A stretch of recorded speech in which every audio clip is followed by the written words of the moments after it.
We are live at 5:30 and topping our headlines tonight, the aftermath of the winter storm that moved out of our area. As we've been showing you, all that rain has taken a toll, flooding communities and roads, homes and businesses across the tri-state. And it's hard to imagine, but the worst of it may not even be over yet for some areas. River flooding continues to be a major concern the next 2 days, and that's especially New Jersey. The Saddle River in Lodi was at major flood state. This is what that looks like. But the river is expected to fall quickly. And right now we're going to go live to Manville, New Jersey, which has been nearly inaccessible all day due to flooding. News 4's Pat Battle is there now. And Pat, what are you seeing?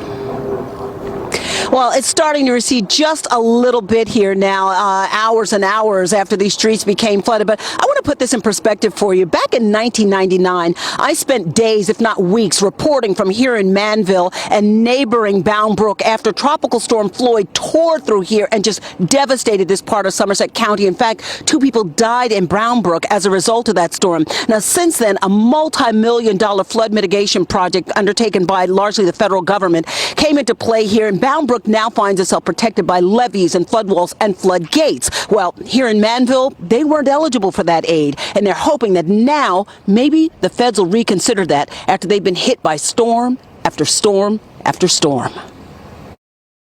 Yeah, every time it rains, you get scared. And people living here in Manville have good reason to be scared. I was here for Floyd. I've been here for Irene, Ida.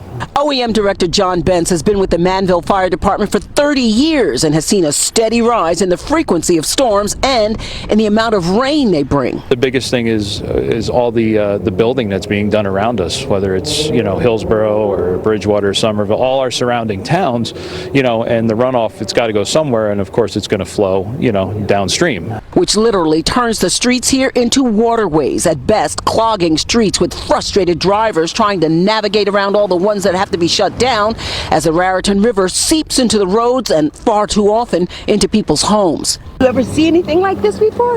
Yes. You did? Then that's not good, right? No. Little Aaron is old enough to remember when the remnants of Hurricane Ida hit in September 2021, leaving much of this borough underwater and making it impossible for firefighters to get to homes like these that went up in flames, likely because of ruptured gas lines. How high was the water last time? 2 feet. It's like 2 here. Old Main Street. I lost a car. I lost a lot of things here. A brand new car.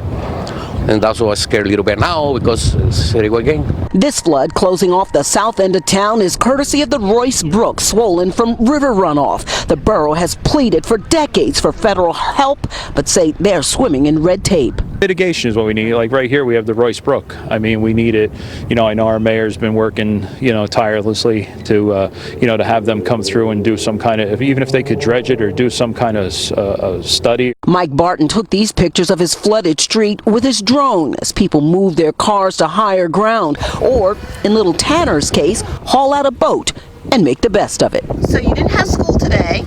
No. So you decided to bring your boat out? Yeah, and play with the water. How cool is that, huh? Good.